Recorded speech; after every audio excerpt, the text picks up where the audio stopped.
In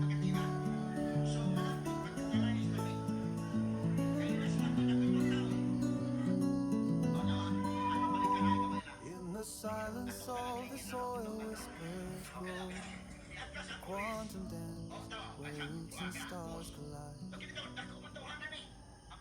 Beneath the surface, sea takes flight. Invisible thread weave the night. May buntag mga kadol. Manap ta mga kadol sa itong programa. Tira Duy! Tira Duy! Pagulo kong tanaw ko sa video ni Kon mga kadol no, sa kay Attorney Rupil Fernandez Bunyok Abanyok sa iyang kon mga kadol no, sa iyang straight to the point. Pero patyon sa ito na eh.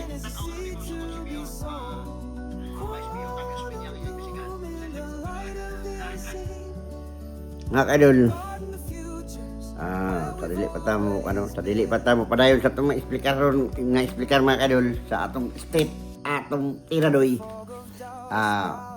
Mga isa tao katawran sa tanan, shout out po sa tarang mga nananaw sa maong video ni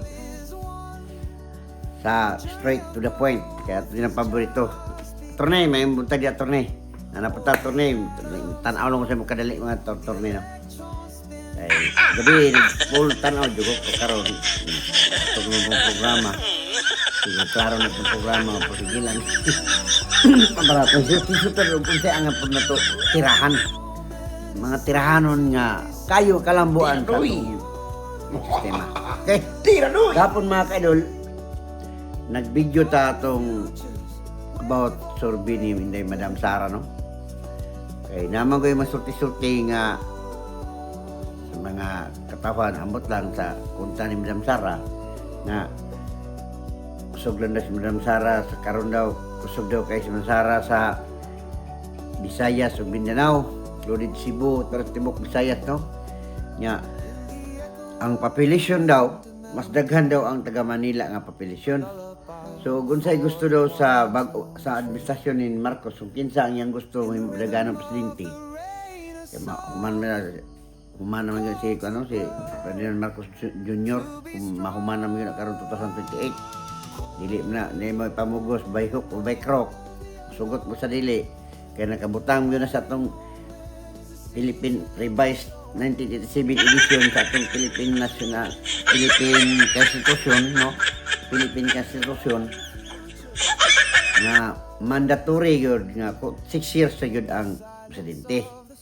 Dili yun na pwede nga mayon nga mahimo siya 7 years o sa badya ma-extend din, no? Di na pwede. Katatay digong bitaw, daghang ingon nga i-extend kay maayong performance, pwede.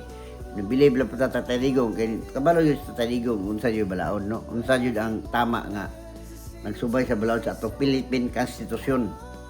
Gapon nagisgot na gapon mga kaidol o katong 3 branches of government, no? Katong gininyo na itong executive, judiciary o judiciary. Legislative, executive, judiciary o kining kalimot ako. Moto ang isutan ito gapon mga kaidol. Karon mga kaidol, nag-isgot po ta sa sistema ni Madam Sara o si Dagan katong mga Tagalog mga tagpagpangga nga nagsurvey sila no nga halos gani sa 10 katao yung ipangutana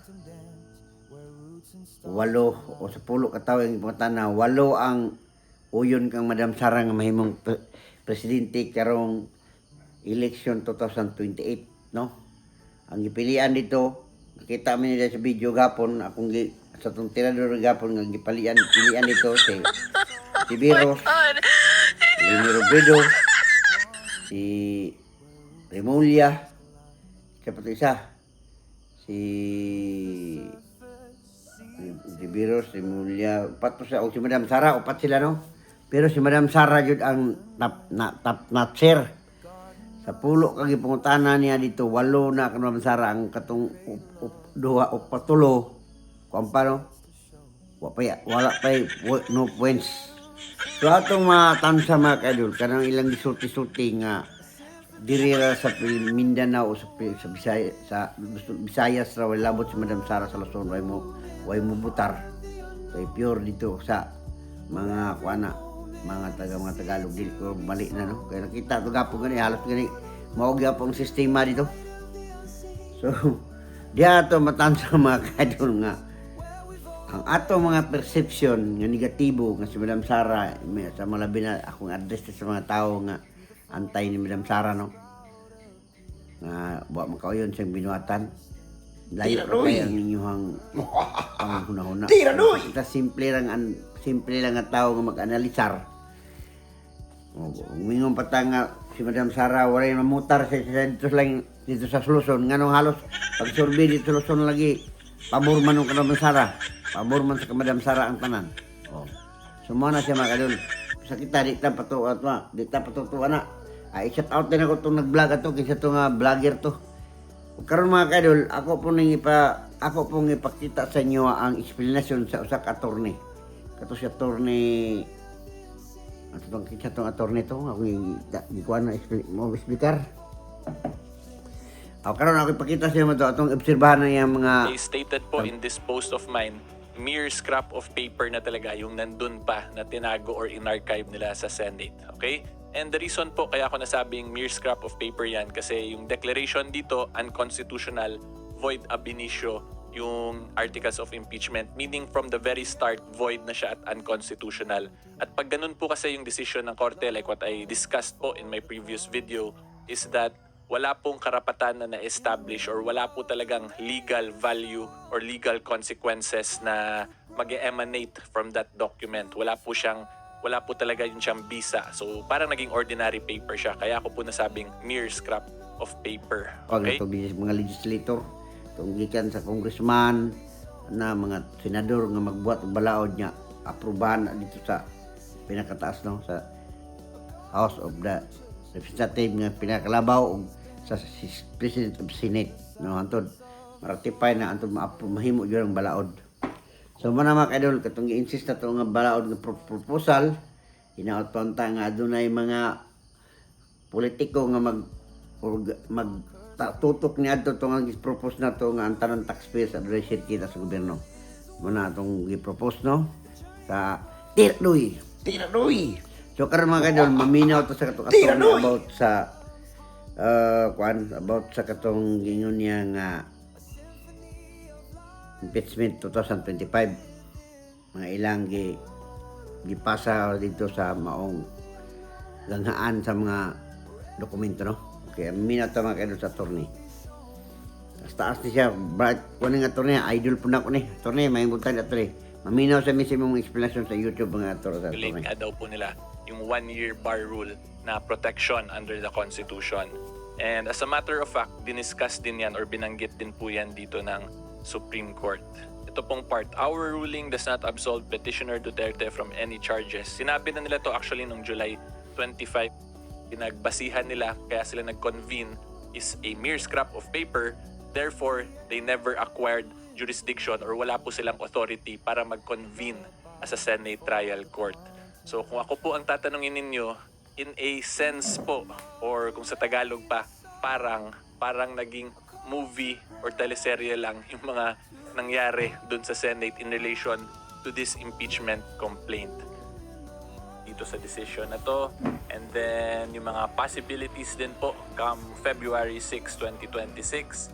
And then kung pwede ba i-refile ulit yung same na impeachment complaint, meaning same grounds tungkol sa confidential funds, kung pwede ba yun ulitin despite na na-declare sa unconstitutional siya previously. And i-explain ko na lang din po kung ano na yung magiging rules of procedure ngayon. Kasi dati po yung landmark case is the Francisco case. Ngayon po yung landmark na is Duterte versus HOR case. So when mga we talk kaidol, about no? impeachment. Okay, so yan po yung discussion natin for today. Ato yung picturize mga kaidol o unsa nga ibuhaton to. Tiradoy! Labi na karon kaduol ang eleksyon. Kainak bakakon. Katong mga dating nag-sign ni Madam og impeachment kaniadto. Wala na. Posible nga dili na sila makadaog tungod kay ang mga tao nga suko no. Mga suko mga kaidol. Kay namin na ako interview gahapon sa mga usa ka tigulang. Kasi tao tayo itong interview no gahapon no. Interview na ko. Nga ningon jud siya nga. Tama ang iyang mga kuro-kuro. Tama ang iyang mga pangunahon. Usay ako makaingon po ko nga.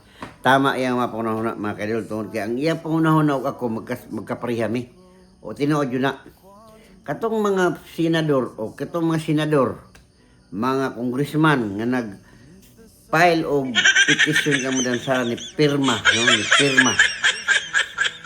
Naagyo na sila modula na sa negatibo sa mga katawan na naa sa mga 80%. Ano man? Tungod kay ang mga tao, mga suko na itong panahon na, tungod kay si Madam Sara, ngano silang ipupursigi o i-impeach nga wala may binuhatan nga prove nga siya ngawkaw, no? Katungin ng confidential fund. Yung ikaduha, labi na karon kay ang iyang gipa-impeach siya nga kantidad pila lang 120 million, whereas ang uban na kanang flood control nga anomalya niabot og billions, no? Billions. How much the 120 million against billions sa mga anomalya? Pero wala ganin aron, walay klaro ang ebidensya nga ilang na walay klaro. I mean, dili satisfy ang katawan sa maong tubag sa maong sistema nga napangitabo. So mo na mga kaidol, nakita ako dili kala kay lipod-lipod bisan pag si Madam Inday Sara amo anang dating mayor diri sa Calyawa, Davao City, kaysa ako punta sa iyang kuno syudad. Tama gyud ang ginabuhat mga kaidol. Munang mga tao dili gyud ang mga tao karon bisan unsaon nila og daot si Madam Sara sa taga Pikas, no, kung nga antay Sara taga Luzon man ka pumapo. Dili punta ng taga Luzon nga antay ni Madam Sara. Kaya katong bawaan na to karon, no, puro gito nga Tagalog no, isang Panginoon Sara gyapon na lang gusto. So busa kita mga kaidol magbantay ta. Kabalo ko nga karong panahon na daghan gapon, prato gapon, no, katawanan kayo mga kaidol. Kay nagisikat-sikat may abot eleksyon ingon sila, boss. Idol Jo Jose Vlog and Adventure. Idol. Tando ko mga kaidol kay kataonan kayo din siya nga. Siyempre, kita matag karon og unya namin kita buhat-buhat no para susi-susi ba sa ato mga sistema ba. Ato tigulang gapon. Siya nga kapit na dyan pong eleksyon. Kwarta na po tani. Nakatuloy siya mga kaidol. Ang style niya ito mga kaidol. Kuwan ba? Paling-paling ba? Paling-paling siya. Kung naay tawag siya nga politiko sa laing partido, adto. Ngayo, mga karon mga partido, mga politiko, mga tagman, mga tag.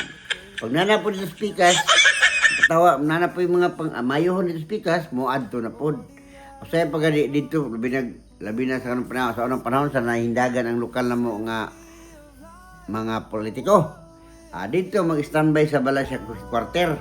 Dito mamahaw, dito maniud to, dito maniapon. Pero adto sa pag-abot dito, pero dito po siya tiyan sa pikas in short ba walay kon ba kanang walay determination ni bali-bali sangin. Pero kita po nga mga politiko po di man po badlungon kay kabalo sila nga naman po na ibuto, mubutar man po no, kanang narestro man. So ano mga kaidol, una na kakatawanan na itong panahon sa eleksyon ba? Una na kakatawanan. Nga, katawanan pa dyan kayo mga kaidol kay nangutana ko siya nga kung pila day yun na busing, pero sa taon sa unang eleksyon, pila may imong na kuha nga ina-income yun sa politiko, lokal man o nasyonal. Akong atong trabaho na ko ato sa una, dili wala na ko magpuyo og balay. At pero ko puyo sa quarter sa maong politiko. Tinuod yun na. Siyempre, kada mga politiko, local politics no, kana mga lokal man o nasyonal, may example, mag-eleksyon, national eleksyon, nanas lay quarter mga kaidol no.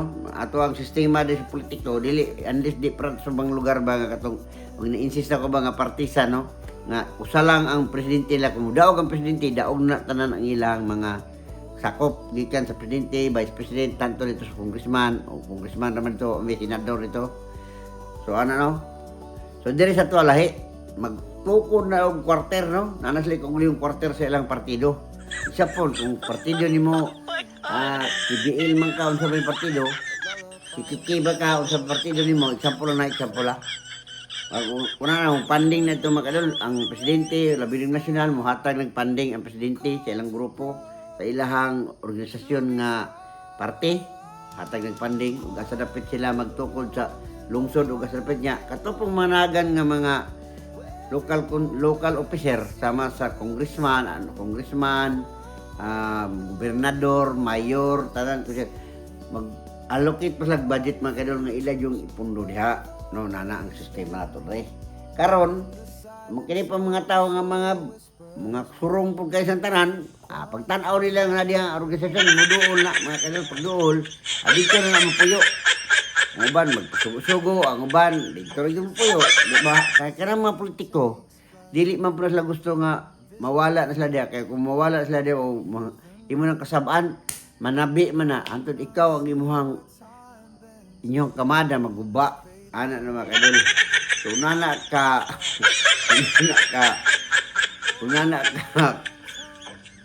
mao atong sistema about sa eleksyon no daghan ang malingaw daghan ang malipay daghan ang sa tinod lang daghan jud ang kwartang maawas no daghan ang kwartang maawas kay nagay ko na balitaan tunre amot istorya po tinuod jud siguro hindagan lang siya barangay kapitan no barangay kapitan iyang gigasto 1 million wa pa jud siya kadaog 1 million wa pa siya kadaog hindagan siya barangay kapitan dili na ako isulti yung kasapit barangay bisag ka mo siguro labi na di sa Manila na mudagan di kapitan dili lang 1 million ang gastoon ina pa ko mura ka mo gasto kag 10 million pinakgamay ra sa 10 million kay grabe ang karibal nimo mga kwartahan man paagas mo po ta di bidingay ihayos lang kadaghanay og mga tao ang tanya mga mo na mga kaidol diyan padapita ang mga tao